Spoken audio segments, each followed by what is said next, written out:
샬롬, 평강의 하나님께서 우리에게 평강을 주시고 또 새로운 날을 주셨습니다.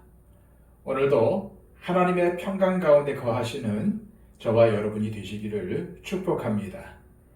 기도하겠습니다. 아버지 하나님, 우리에게 평강을 주셔서 세상이 알지 못하는 평강을 누리게 하심을 감사합니다. 오늘도 예수 그리스도의 평강, 하나님께서 우리 가운데 이루어 주신 그 평강을 누리며 살기를 원합니다. 우리의 삶을 붙들어 주셔서 오늘도 믿음 가운데 살아갈 수 있도록 인도하여 주시고, 세상이 힘들고 어려워도 하나님께서 우리와 함께 계심을 인하여 마음의 평안을 둘 수 있도록 역사하여 주시옵소서. 오늘 하루의 삶을 주님께 의탁하옵고 예수 그리스도의 이름으로 기도하옵나이다. 아멘. 다 함께 찬송가 342장 찬양 드립니다.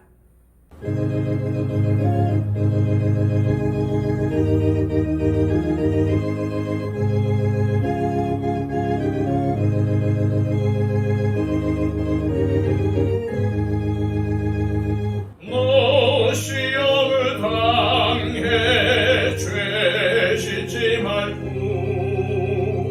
너 용기를 다해 곤물이치라.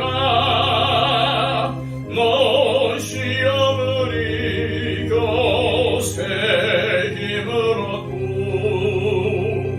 주 예수를 믿어 늘 승리하라. 우리 구주의 힘과 그의 위로를 빌라. 주님 내 편에 서서 항상 도우시리. 내 친구를 삼가 잘 선택하고 너를 삼가 늘 조심하라. 너 열심을 다해 늘 충성하고 온 정성을 다해 주 봉사하라. 우리 구주의 힘과 그의 위로를 빌라. 주님 내 편에 서서 항상 도우시리. 잘 이기는 자는 상 받으리니 너무 낙심치 말고 늘 전진하라. 내 구세주 예수 힘 주시리니 주 예수를 믿어 늘 승리하라. 우리 구주의 힘과 그의 위로를 빌라. 주님 내 편에 서서 항상 도우시리. 이 시간 우리에게 주시는 하나님의 복된 말씀은 신약성경 히브리서 12장 4절로 13절까지의 말씀입니다. 신약성경 366쪽입니다. 너희가 죄와 싸우되 아직 피 흘리기까지는 대항하지 아니하고 또 아들들에게 권하는 것 같이 너희에게 권면하신 말씀도 잊었도다. 일렀을 때 내 아들아 주의 징계하심을 경히 여기지 말며 그에게 꾸지람을 받을 때에 낙심하지 말라. 주께서 그 사랑하시는 자를 징계하시고 그가 받아들이시는 아들마다 채찍질 하심이라 하였으니 너희가 참음은 징계를 받기 위함이라. 하나님이 아들과 같이 너희를 대우하시나니 어찌 아버지가 징계하지 않는 아들이 있으리요.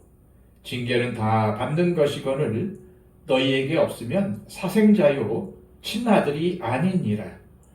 또 우리 육신의 아버지가 우리를 징계하여도 공경하였거든 하물며 모든 영의 아버지께 더욱 복종하며 살려하지 않겠느냐. 그들은 잠시 자기의 뜻대로 우리를 징계하였거니와 오직 하나님은 우리의 유익을 위하여 그의 거룩하심에 참여하게 하시느니라. 무릇 징계가 당시에는 즐거워 보이지 않고 슬퍼 보이나 후에 그로 말미암아 연단받은 자들은 의와 평강의 열매를 맺느니라. 그러므로 피곤한 손과 연약한 무릎을 일으켜 세우고 너희 발을 위하여 곧은 길을 만들어 저는 다리로 하여금 어그러지지 않고 고침을 받게 하라. 아멘. 히브리서는 믿다가 낙심한 사람들의 이야기입니다. 믿음에서 흘러 떠내려가는 사람들 이야기죠. 그런데 히브리서의 수신자인 유대 그리스도인들이 이렇게 낙심하고 흘러 떠내려가게 된 이유가 바로 오늘 본문에 나옵니다. 그것은 그들이 하나님의 징계가 어떠한 의미인지를 올바르게 알지 못했기 때문이었습니다. 그래서 하나님의 징계와 연단에 대해서 오해하고 낙심하고 흘러 떠내려가고 있는 것입니다. 오늘 본문에 나오는 징계라는 말의 원어상의 의미는 교육 혹은 훈련이라는 뜻을 가집니다. 특히 이 말의 어근이 되는 말은 아이를 훈련시키다, 가르치다 등의 뜻을 가집니다. 따라서 유대 그리스도인이 당한 어려움과 고난은 사실 이들을 훈련시키고 참된 그리스도인으로 만들어가기 위한 하나님의 사랑의 채찍이었습니다. 그러나 어렵고 힘든 상황 가운데 있었던 유대 그리스도인들은 그것을 하나님의 훈련으로 받아들이지 못했습니다. 왜냐하면 예수를 안 믿는 사람들은 다 행복한 것 같은데 예수를 믿는 것 때문에 고난을 받는 자신은 불행하게 생각되었기 때문이었습니다. 그래서 힘이 빠지고 믿음의 경주를 포기하려는 마음이 생긴 것입니다. 그래서 그런 상황 가운데 처한 유대 그리스도인들에게 히브리서의 기록자는 위로를 주고 싶었고 새 힘을 얻게 해주고 싶었습니다. 그래서 이 히브리서라는 편지를 써서 그들에게 보낸 것입니다. 히브리서 기록자는 이미 그러한 상황 가운데 있는 유대 그리스도인들을 향해서 첫 번째 처방을 내린 바 있습니다. 그게 무엇이었습니까? 그것은 바로 어제 묵상한 말씀인 믿음의 주여 온전하게 하시는 이인 예수를 바라보고 그분의 오래 참으심을 깊이 생각하라는 것이었습니다. 이들은 믿음의 경주에 방해가 되는 무거운 것과 얽매이기 쉬운 것들을 벗어버려야 했습니다. 그리고 피곤해서 낙심하지 않기 위해서 주님을 깊이 생각하는 삶을 살아야 했습니다. 이어서 히브리서 기록자는 오늘 본문에서 그 두 번째 처방을 내립니다. 우리의 신앙생활이 왜 행복하지 못하고 의와 평강의 열매를 맺지 못하는 것일까요? 4절, 5절입니다. 너희가 죄와 싸우되 아직 피 흘리기까지는 대항하지 아니하고 또 아들들에게 권하는 것 같이 너희에게 권면하신 말씀도 잊었도다. 일러스되 내 아들아 주의 징계하심을 경히 여기지 말며 그에게 꾸지람을 받을 때에 낙심하지 말라. 히브리서 기록자는 그 이유를 망각 때문이라고 밝힙니다. 다시 말해서 유대 그리스도인들과 우리의 신앙생활이 행복하지 못하고 열매를 맺지 못하는 것은 하나님의 은혜의 말씀을 잊고 망각하기 때문이라는 말입니다. 유대 그리스도인들은 아직 과거 믿음의 선진들이 그랬던 것처럼 피 흘리기까지 싸우지 않았습니다. 이들은 아직 목숨을 위협받을 만한 핍박을 받은 적이 없습니다.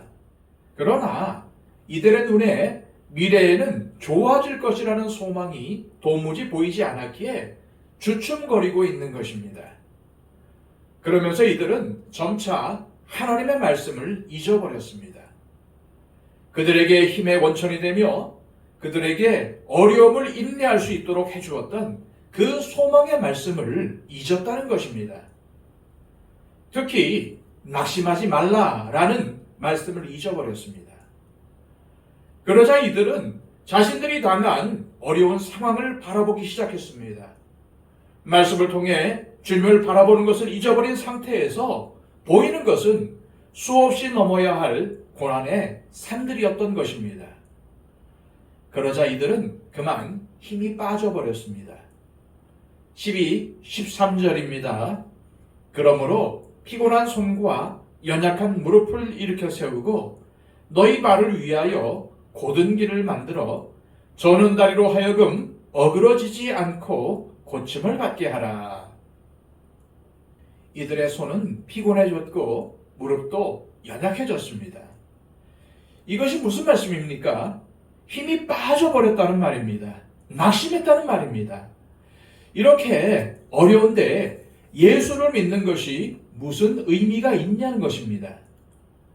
그런데 이들이 이렇게 된 원인이 무엇입니까? 하나님의 말씀을 잊었기 때문입니다. 그래서 상황을 바르게 보지 못했던 것이죠. 다시 말해 계속되는 어려움으로 왜, 무엇 때문에 징계, 즉 고난이 계속되고 있는지에 대한 하나님의 의도를 오해하게 되었던 것입니다. 하나님께서 그 사랑하시는 자를 징계하시고 그의 받으시는 아들마다 채찍질 하신다는 이 평범한 사실을 잊어버렸던 것입니다. 만약 이스라엘 백성들에게 40년 동안의 광야 생활이 없었다면 어떻게 되었겠습니까? 또한 아브라함에게 25년의 훈련 과정이 없이 바로 이삭이 주어졌더라면 어떻게 되었겠습니까? 그런데 자녀들은 자주 이것을 잊어버립니다. 자신이 얼마나 사랑을 받고 있는지 말입니다. 부모는 오직 자식 하나 잘 되기를 바라면서 때로는 칭찬과 때로는 징계의 채찍을 들지만 자녀들의 마음은 그렇지 않더라는 것입니다. 그래서 히브리서 기록자는 유대 그리스도인들에게 또한 지금의 그리스도인들에게 징계도 사랑이며 채찍질도 사랑이라는 것을 알려주려는 것입니다. 사랑하는 자녀들이기에 하나님께서 징계도 하시고 꾸지람도 하신다는 것입니다. 그런데 이러한 사실을 망각하면 징계가 낙심의 이유가 됩니다. 왜 나만 겪는 고난이냐고 원망과 불평이 나오는 것입니다. 지금 히브리서의 수신자인 유대 그리스도인들이 처한 상황이 이와 같습니다. 그러므로 히브리서 기록자는 하나님 아버지의 마음을 이야기해 줄 필요가 있었습니다. 하나님 아버지의 사랑을 이야기해 줄 필요가 있었던 것입니다. 징계가 하나님께서 사랑하시는 사랑의 한 방법이라는 사실을 믿음으로써 받아들이라는 것입니다. 그렇습니다. 생각이 바뀌면 삶도 바뀝니다. 성경적인 생각으로 여러분들의 생각을 바꾸십시오. 하나님은 우리를 사랑하십니다. 그래서 우리를 징계하시고 연단하시는 것입니다. 그것을 믿음으로 받아들이시기를 바랍니다. 그런데 히브리서의 수신자들은 징계가 하나님 아버지의 극진한 사랑이라는 것을 알지 못했습니다. 그래서 믿음에서 흘러 떠내려가고 있는 것입니다. 그러므로 우리는 성경을 통해, 기도를 통해 하나님이 어떠한 분이신지를 올바르게 알아야 합니다. 그래야 광야와 같은 이 세상에서 이길 수 있습니다. 10절에는 하나님의 징계의 특징이 나오는데 하나님은 우리의 유익을 위해서 징계하신다고 밝힙니다. 또한 11절에는 이렇게 기록이 되어 있습니다. 무릇 징계가 당시에는 즐거워 보이지 않고 슬퍼 보이나 후에 그로 말미암아 연단받은 자들은 의와 평강의 열매를 맺느니라. 여기서 말하는 평강의 열매는 경기가 끝난 후 승리한 선수가 누리는 휴식과 기쁨을 의미하는 말입니다. 따라서 우리 그리스도인들에게 있어서 의와 평강의 열매는 우리가 장차 누리게 될 영원한 안식과 하나님의 보상을 상징한다고 볼 수 있습니다. 그렇다면 누가 이 열매를 누리게 될까요? 징계로 말미암아 연단을 받은 사람들입니다. 믿음의 선진들의 삶을 생각해 보십시오. 그들 가운데 고난과 어려움이 없이 믿음의 영웅이 된 사람들은 한 사람도 없습니다. 그러므로 히브리서의 결론은 무엇입니까? 너희가 당하고 있는 그 고난은 하나님 아버지의 징계라는 것입니다. 그리고 그 징계는 하나님 아버지의 사랑이라는 사실을 기억하라는 것입니다. 그리고 믿음을 잃지 않고 힘을 내라는 것입니다. 우리는 믿음의 주여 온전하게 하시는 분인 예수님을 바라보아야 합니다. 이것은 고난받는 사람들을 향한 첫 번째 처방이었습니다. 그리고 두 번째 처방은 징계가 하나님 아버지의 사랑이라는 사실을 깨닫는 것입니다. 그러기 위해선 하나님의 은혜의 말씀을 잊지 말아야 합니다. 앞서 우리는 벗어버려야 할 무거운 짐과 죄가 있다는 것을 묵상했습니다. 인내로서 믿음의 경주를 경주해야 한다는 사실도 배웠습니다. 그리고 오늘 말씀을 통한 교훈은 의와 평강의 열매를 맺을 수 있게 고난을 극복하라는 것입니다. 고난이 위장된 축복이라는 사실을 믿으라는 것입니다. 그래서 다시 힘을 내라는 것입니다.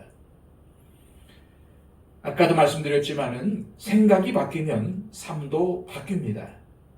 우리는 육신적인 생각을 성경적인 생각으로 바꿔야 사는 사람들이라는 사실을 명심하시기를 바랍니다.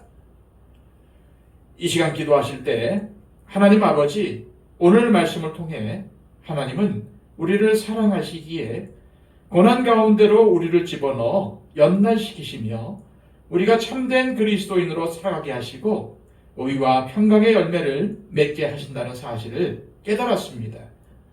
왜 나만 고난을 받느냐고 불평했던 우리를 용서하여 주시고 우리가 성경적인 생각을 가지고 살아가도록 인도하여 주옵소서.